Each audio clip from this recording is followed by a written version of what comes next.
capturing the muse.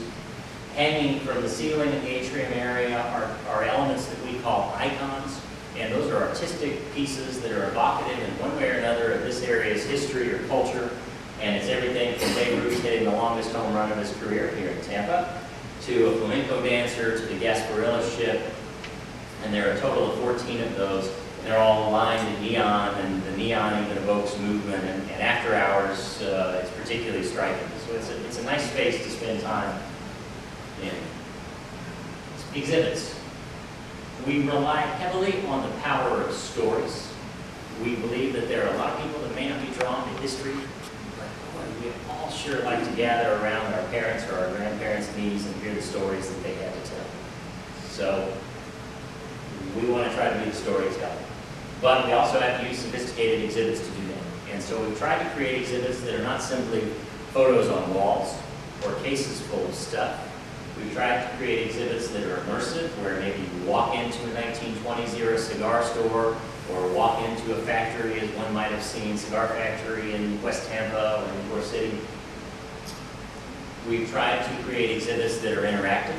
So you don't just watch the movie about the cattle drive, but you bounce on saddles that are mounted on giant springs on the floor as you're watching that, or you're navigating a map as this couple is in the upper left-hand corner, where they're locating places of historic interest, events, and the like. And by the way, as they're doing that, they can take all that content and email that back to themselves so that they can then go home and drive and find Vicente Ybor Cigar Factory or the Tampa Bay Hotel or whatever they might explore.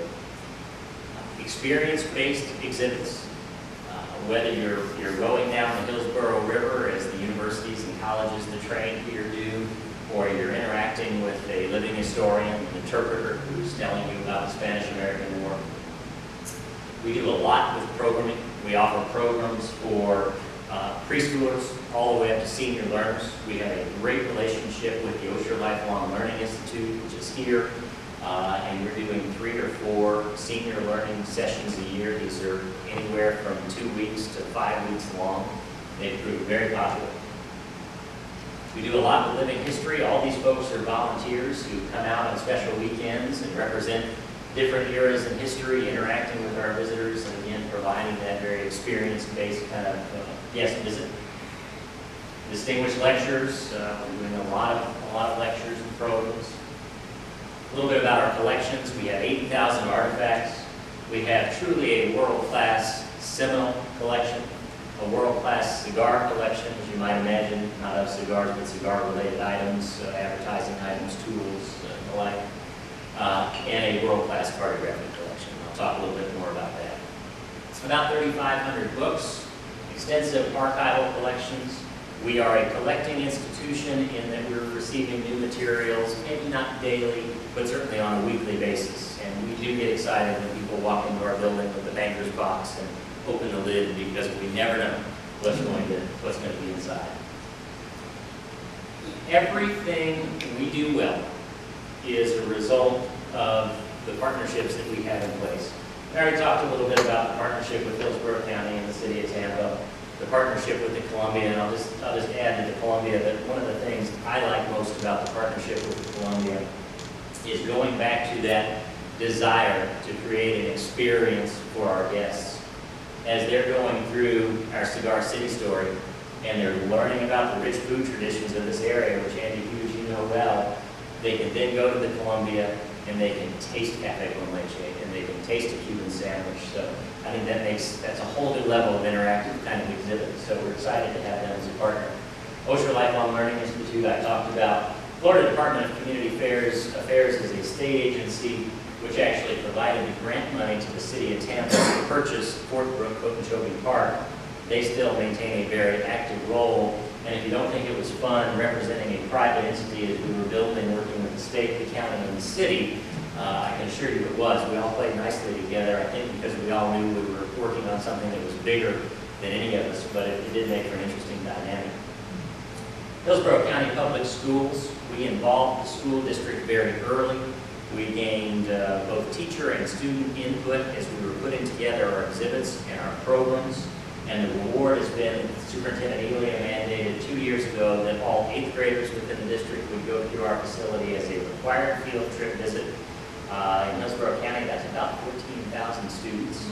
And we're also seeing almost half of fourth graders within the district as well.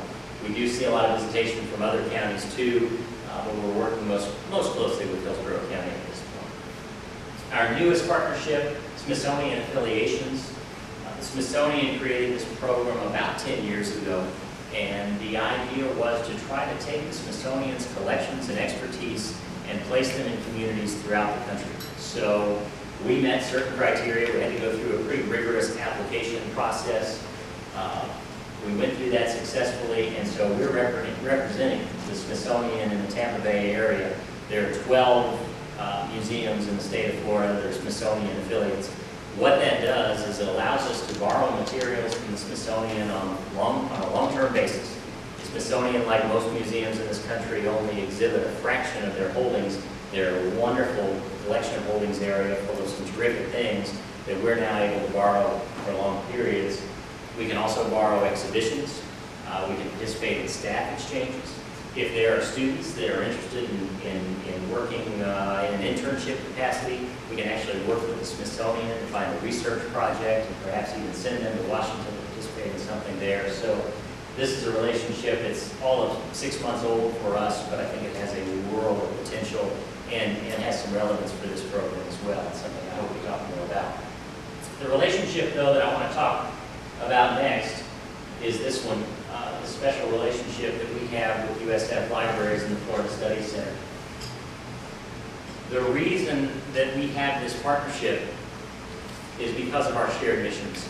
We're both in the business of collecting, preserving, and disseminating information relating to the history of this area. And so it made a lot of sense to come together, work together.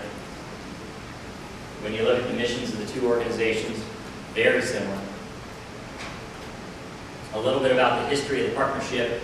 There was a push by stakeholders from both organizations to see the two of us come together. There was a belief amongst some of my board members, as well as folks close to the Florida Studies Center, that museums and libraries are not that dissimilar. We do the same kinds of things, so let's come together and make some good things happen. A formal partnership was envisioned as early as 1999, and the approach was that if the History Center, and at that time we were gaining some momentum, we were proving to be relatively competent at raising funds. So the idea was that the History Center could raise $2 million, $1.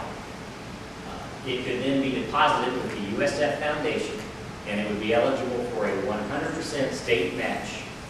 That money then would be invested, and the earnings from a percentage of the earnings would be used then to fund these joint programs between the two organizations.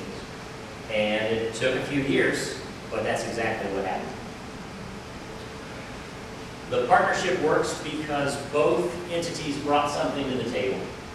For TBHC, we were able to give USF greater presence within the community, outside of sort of the traditional academic circles. We were able to provide the USF access to our collections, to our staff, to our resources. The financial resources we brought to the partnership, $2 million, $1, and also our ability to serve as an outlet for the mission fulfillment for the Florida Studies Center. On the other side, USF brings us enormous enhanced academic credibility, access to university assets, scholars, students, interns, other resources, the state match, which was huge, which I don't think is around anymore, unfortunately, but it was huge for this. And then an opportunity to help us fulfill our mission. The mechanics of the partnership, it is governed by a multi-page affiliation agreement. I can't imagine how long it took to hammer that out, but it covers in great detail the who, what, when, why of the partnership.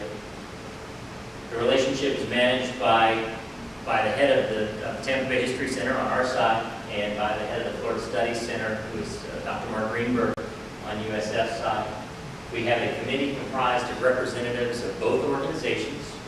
They provide oversight, moderate issues as needed. So in my case, it's a couple of my trustees for USF. It's Dean Bill Garrison and Mark Greenberg and I think maybe one or two other folks from the university that participate